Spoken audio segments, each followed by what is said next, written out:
எத்தனை பேருக்கு இங்க ஜெயிக்கிறதுனா ஆசை? எத்தனை பேருக்கு ஜெயிக்கணும்? பின்னால இருக்கிற குழந்தைகள் எத்தனை பேருக்கு ஜெயிக்கணும்னு ஆசை? எல்லாருக்கும் ஜெயிக்கணும்னு ஆசை. எப்படி ஜெயிக்கிறதுன்னு தெரியுமா? ஜெயிக்கிறதுனா என்னன்னு தெரியுமா? தெரியாதுல்ல. ஜெயிக்கணும்னு ஆசை இருக்கு, எப்படி ஜெயிக்கணும்னு தெரியல. எப்படி ஜெயிக்கிறதுன்னு சொல்லி கொடுத்துட்டு போறேன். நான் எப்பவுமே மேடையில முதல் பரிசு வாங்குவாங்க, மாநில பரிசு வாங்குவாங்க, கல்வியில் மிக உயர்ந்த நிலையில் வாங்கக்கூடிய அந்த குழந்தைகளை ஒருபோதும் நான் கொண்டாடியதில்லை ஒரு ஆசிரியராக. ஏன்னு எனக்கு தெரியாது, நான் கொண்டாடினதே கிடையாதுங்க. முதல் மதிப்பெண் வாங்குற குழந்தையை நான் கொண்டாடியதில்லை. நான் அந்த குழந்தைகளை கொண்டாடுவதற்கான ஒரு சூழல் வருகின்ற பொழுது அதை முழுமனதாக ஏற்றி அவர்களை நான் கொண்டாடி இருக்கிறேன். ஏன் தெரியுமா?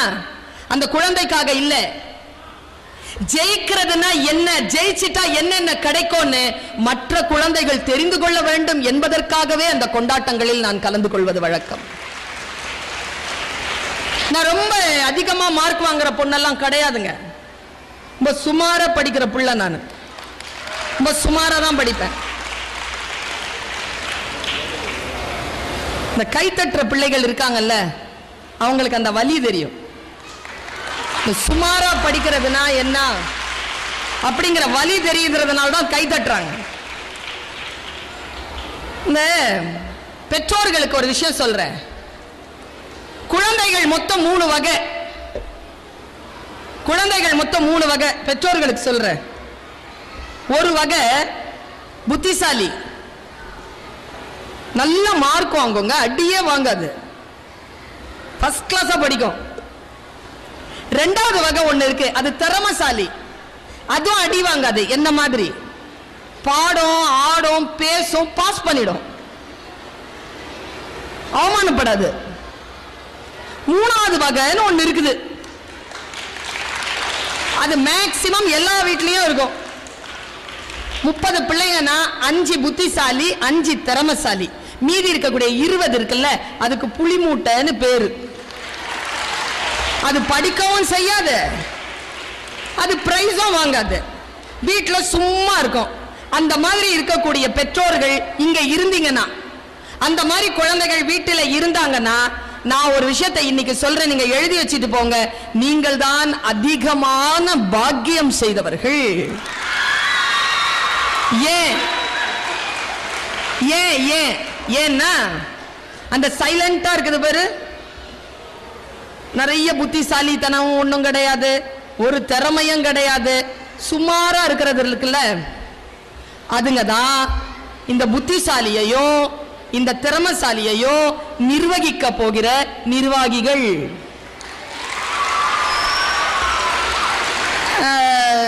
சார் நீங்க எவ்வளவு சார் படிச்சிருக்கிறீங்க? சார் மெக்கானிக்கல் இன்ஜினியர் படிச்சிருக்கிறார் sir, mechanical engineer. Taha sir, Taha sir 8th standard படிச்சிருக்காரு. ஒரே ஒரு விஷயம் தான் கேட்கறேங்க, இந்த மேடையில 2 பேரும் சமமா சேர் போட்டு உட்கார்ந்துருக்காங்க. ஒருத்தர் மெக்கானிக்கல் இன்ஜினியர், ஒருத்தர் 8ஆம் கிளாஸ். ஜெயிக்கிறதுனா என்னன்னு நான் கேட்கிறேன். ஜெயிக்கிறதுனா என்ன? உங்க எல்லாருக்கும் ஜெயிக்கணும்னு ஆசை இருக்குல்ல. இந்த 10th and +2 இருக்குல்ல பிள்ளைகளை, +1 சேர்ந்துருச்சு. இப்போ இந்த 10th +1 +2 இருக்குல்ல, இந்த 3 விஷயத்தையும் தாண்டணும், கண்டிப்பா தாண்டணும். தா சார் மாதிரிலாம் 8th ஸ்டாண்டர்ட் படிக்கிறது 50 வருஷத்துக்கு முன்னாலே சாத்தியம். இன்னைக்கு கண்டிப்பா நீங்க இந்த +2 லெவலை தாண்டி ஆகணும், ஜெயிச்சாகணும். இப்ப ஜெயிக்க விடாத நம்முடைய நாட்டில் நிறைய சூழல் இருக்கு, நமக்கு நிறைய சூழல் இருக்கு. நான் 10th பாஸ் பண்ணது பெரிய விஷயம் இல்ல, நீ பாஸ் பண்றது பெரிய விஷயம். ஏன் தெரியுமா? எனக்கு டிஸ்ட்ராக்ஷனே கிடையாது, உனக்கு 1008 டிஸ்ட்ராக்ஷன். இன்ஸ்டாகிராம்ங்கிறான், எஃபிங்கிறான், ட்விட்டருங்கிறான், 350 சேனல்ங்கிறான், வாட்ஸ்அப்ங்கிறான். எங்களுக்கெல்லாம் ஒன்றும் கிடையாது. பெனட் மேரி மேடத்தை கேட்டு பாருங்க, மிஞ்சி மிஞ்சி போனா ஞாயிற்றுக்கிழமை அன்னைக்கு ஒரே ஒரு தமிழ் படத்தோட ஓட நாட்கள் நாமெல்லாம். எங்களுக்கு என்டர்டெயின்மெண்டே கிடையாது. ஆனா உங்களுக்கு என்டர்டெயின்மெண்ட் தவிர வேற எதுவுமே கிடையாது. இருந்தாலும் நீங்கள் ஜெயிக்கிறீர்கள் என்றால் எங்களை விட நீங்கள் மிக மிக உயர்ந்த நிலையில் இருக்க போகின்றவர்கள், மிகப்பெரியவர்கள். நீங்க ஜெயிக்கிறதுனா என்னன்னு சொல்றேன், எப்படி ஜெயிக்கிறதுன்னு சொல்றேன். கொஞ்சம் கான்சென்ட்ரேஷனோட என்னுடைய பேச்சை கேளுங்க. நான் எப்பவுமே கூட்டத்துக்கு பேச மாட்டேங்க. கூட்டத்துக்கு பேசுறது இல்லை என் வேலை. நான் பேசுறது இண்டிவிஜுவலுக்கு. ஒவ்வொருத்திக்கும் பேசுகிறேன், ஒவ்வொருவனுக்கும் பேசுகிறேன். ஜெயிக்கிறதுனா என்னன்னு சொல்றேன். கிளாஸ்ல இந்த ஃபர்ஸ்ட் மார்க் வாங்கினது இருப்பாங்க தெரியுமா, அவங்களுக்கு ஒரு ஆட்டிடியூட் இருக்கு. ஃபர்ஸ்ட் மார்க் வாங்குற சிண்ட்ரோம். ஃபர்ஸ்ட் மார்க் வாங்கணும் அவங்க எப்பவுமே. அவங்கள கூர்ந்து பாரு. கிளாஸுக்கு வரும்போது பார்த்து வச்சுக்க, எக்ஸாமினேஷன் ஹாலுக்குள்ள நுழைவாங்கல்ல, அப்ப அவங்கள சந்திய. அவ பேச மாட்டா, அவ பேச மாட்டா. தாண்டி பேசிறேன் பாப்போம், தாண்டி பேசிரு. ஒரு டைலாக சொல்லுவா பாரு, எதுவுமே படிக்கலப்பா. நான் உண்மையா சொல்றேங்க, இந்த மாதிரியே சொல்ல. என் கிளாஸ்ல ஃபர்ஸ்ட் வாங்குற மார்க் வாங்குற பொண்ணு நான் நம்பி இருக்கேங்க. எதுவுமே படிக்காத ஒண்ணு ஃபர்ஸ்ட் மார்க் வாங்க முடியும்னா நான் எதுவுமே படிக்கலையே, நான் கண்டிப்பா பெரிய ஆளாக போறேன்ட்டு நான் நம்பி இருக்கிறேங்க. அந்த மாதிரி சொல்லுவா, ஒண்ணுமே படிக்கலப்பா அப்படின்பா. டெஸ்ட் முடிச்சு பேப்பர் தருவாங்க பார்த்திருக்கியா? அப்படி பேப்பர் தரும்போது அவ பேப்பர்ல வாங்கியிருப்பாங்க 98, 100க்கு 98 வாங்கியிருப்பா. நீ என்ன பண்ணு, எல்லா வாழ்க்கையில நடக்கும் இது. as a டீச்சர் நான் சொல்றேன், எல்லார் வாழ்க்கையில இது நடக்கும். இண்டிவிஜுவலுக்கு சொல்றேன், பாய்ஸ் இண்டிவிஜுவலுக்கு சொல்றேன், நல்லா கவனிச்சு வச்சுக்கோ. முடிஞ்சா இம்ப்ளிமெண்ட் பண்ணி பாரு, முடிஞ்சா அப்ளை பண்ணி பாரு. அடுத்த மாத உன்னுடைய தேர்வினுடைய ரிசல்ட் இதோ இந்த டீச்சர் சொல்லுகின்ற இந்த வார்த்தையிலிருந்து மாறுமா இல்லையான்னு நினைப்பார். இண்டிவிஜுவலுக்கு சொல்றேனா, நீ என்ன பண்ணு, அந்த 98ங்கிற மார்க் இருக்குல்ல, அத பாரு. முதல்ல பாரு. நிறைய பேர் பார்க்க மாட்டோம். ஆமா பெருசா மார்க் வாங்கிட்டா அப்படி பாரு. நீ பார்க்கலனாலும் டீச்சருங்க கூப்பிட்டு உன்னை அவமானப்படுத்துவாங்க, காட்டுவாங்க. இங்க வா, இதுக்கு பேர் தான் மார்க் அப்படின்னு காட்டுவாங்களா? பாத்துக்க. 98 அப்படியே ரெட் இங்க்ல போட்டு சைட்ல வந்து ஒரு சதவிகித குறி போட்டு வெரி குட் அப்படின்ற அந்த ரெட் இங்க்ல போட்டு வச்சிருப்பாங்க. அதை பார்த்து வச்சுக்கோ. நல்லா அப்படியே போட்டோகிராபிக்கல் மெமரி அப்படியே பார்த்து வச்சுக்கோ. வந்து உன் சீட்ல உட்காரு, உன் பேப்பரை பாரு. எவ்வளவு இருக்குங்கிற? எவ்வளோ? 50? எவ்வளோவா? 40? அவ்வளோலாம் இல்லை மிஸ். 30? ஓகே 30? ஓகே 30 வச்சுக்கோ. 35 பாஸ், 40 35 வச்சுக்கோ. 35 பாஸ் மார்க். ஏன் ஃபெயில் ஆக்குவானே? ஓகே. பேச்சு கூட ஃபெயில் ஆக விரும்பலைங்க உங்க ஸ்கூல்ல பிள்ளைங்க. 35 வாங்கியிருக்கிற பார்த்து வச்சுக்கோ.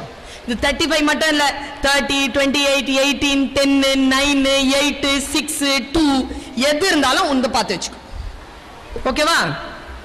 இப்ப இந்த டீச்சர் சொல்றத கவனமா கேளு. ஜெயிக்கிறதுனா என்ன அப்படிங்கறத இதோ இந்த வினாடி நான் கடவுளிடம் பிரார்த்தனை செய்து கொண்டு இந்த விதையை தூவுகிறேன். உன்னுடைய ஆழமான மனதில் இந்த விதை தூவிவிட்டால் என்னுடைய வருகையும் 25 ஆண்டு கால இந்த கல்வி நிறுவனத்தின் கனவும் இதோ இந்த வினாடியில் நிறைவேறும். பாருங்க, நீ என்ன பண்ண உண்டு பார்த்து வச்சுக்கோ. வீட்டுல போய் யோசி, படி. உன்னுடைய இலக்கு என்ன தெரியுமா? 98 தொடணுங்கிறது இல்ல. உன்னுடைய டெஸ்டினேஷன் என்ன தெரியுமா? நீ இப்ப வாங்கி இருக்கிறல்ல மார்க் 30, 28, 35, 40, 42, 8, 6 அத முதல்ல தாண்டு. அத தாண்டு. 30 வாங்கி இருக்கிற புள்ள அடுத்த டெஸ்ட்ல 35 வாங்கிட்டேன்னு வச்சுக்க. பார்த்து வச்சுக்க. 30ல இருந்து 35 போயிருக்கிற. நேரா போய் அந்த 98 பேப்பரை பாரு. அவ 96 வாங்கியிருப்பா, ஆனா அவ தான் கிளாஸ்ல ஃபர்ஸ்டா இருப்பா. ஆனா நான் சொல்றேன், நீ எழுதி வச்சுக்க, 98ல இருந்து 96 வாங்குறவ தோக்குறா, 30ல இருந்து 35 வாங்குற நீ ஜெயிக்கிற. இவ்வளவுதான் ஜெயிக்கணும்னா, ஜெயிக்கிறதுக்கான ரகசியமே இவ்வளவுதான். உன்னை நீ ஜெயிச்சுக்கிட்டே போ. யாரையும் பார்த்து இங்க பாரு இதுதான் புள்ள, இதுக்கு பேர் தான் புள்ளன்னு யாராவது சொன்னாங்கன்னு வச்சுக்கோங்க, கவலையே படாத, போய்கிட்டே இரு. எப்பொழுது நீ ஜெயிப்பாய் என்றால் உன்னுடைய பெர்ஃபார்மன்ஸ் நீ தாண்டி கொண்டே இருக்க வேண்டும். குழந்தைகளே, இந்த மீட்டிங்க்கு வரதுக்கு முன்னால குழந்தைகளை நான் சந்திக்க போகிறேன் என்றவுடன் நான் கொஞ்சம் ஹோம்வொர்க் பண்ணேன். இந்த குரூப்ல எத்தனை பேர் அத்லெட்டிக்னு எனக்கு தெரியாது. எத்தனை பேர் அத்லெட்டிக்? நல்லா ஓடுவீங்க, ஸ்போர்ட்ஸ் குட். பெண்கள் நிறைய கை தூக்குறது ரொம்ப மகிழ்ச்சியா இருக்கு. நான் ஓட்ட பந்தயத்துல நல்லா ஓடுவேன், பயங்கரமா ஓடுவேன். இப்ப விட்டாலும் ஓடிடுவேன்னு வச்சுக்கோங்களேன், அவ்வளோ ஓடுவேன். வாங்கின 532 பிரைஸ்ல 180 பிரைஸ் ஓட்ட பந்தயத்திலையும் மற்ற ஸ்போர்ட்ஸ்லயும் வாங்கினது. எனக்கு ஸ்போர்ட்ஸ் அண்ட் ரீடிங் புக் ரெண்டுமே ரொம்ப பிடிக்கும். ஏன்னா ரெண்டுமே தான் 100% கான்சென்ட்ரேஷன் பண்ற ஒரு வேலை.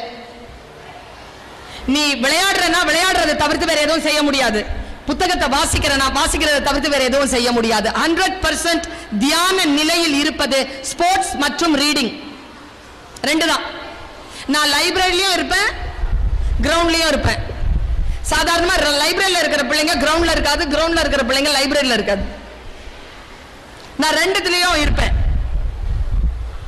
நான் உங்களை சந்திக்கணும்னு சொன்னதுக்கு பிறகு ஒரு சின்ன ஹோம்வொர்க் பண்ணேன். என்ன ஹோம்வொர்க்னா, வேர்ல்ட் ரெக்கார்ட் இருக்குல்ல ஸ்போர்ட்ஸ்ல, வேர்ல்ட் ரெக்கார்ட் வீடியோஸை பார்த்தேன். ஸ்போர்ட்ஸ்ல வேர்ல்ட் ரெக்கார்ட் வீடியோஸை பாருங்க, ஜஸ்ட் பாருங்க, ஸ்லோ மோஷன்ல பாருங்க. வேர்ல்ட் ரெக்கார்ட் பண்ணவங்க, ஒலிம்பிக்ல ஃபர்ஸ்ட் கோல்ட் மெடல் வாங்கினவங்க, சில்வர் வாங்கினவங்க, பிரான்ஸ் வாங்கினவங்க, கடைசி கட்டத்தில் ஜெயிக்கிறவங்களுடைய வீடியோஸ் பாருங்க. என்னென்ன வீடியோஸோ பார்க்கிறோம், பார்க்க வேண்டியதை பார்க்க மாட்டேங்க. கான்சென்ட்ரேஷனா நான் ஒருத்தனுடைய வீடியோவை பார்த்தேங்க. நான் அப்படியே அதை உங்ககிட்ட கடத்துறேன். என் மனதில் என்ன எழுச்சி ஏற்பட்டதோ உன் மனதிலும் அதே எழுச்சி. உலகத்திலேயே ரொம்ப ஃபாஸ்டஸ்ட் ரன்னர் யாரு?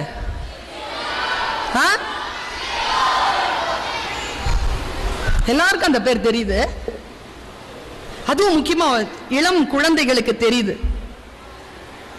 அவனுடைய ரெக்கார்ட், வேர்ல்ட் ரெக்கார்ட் 100 மீட்டர்ஸ் எத்தனை செகண்ட்ஸ்? 9.58.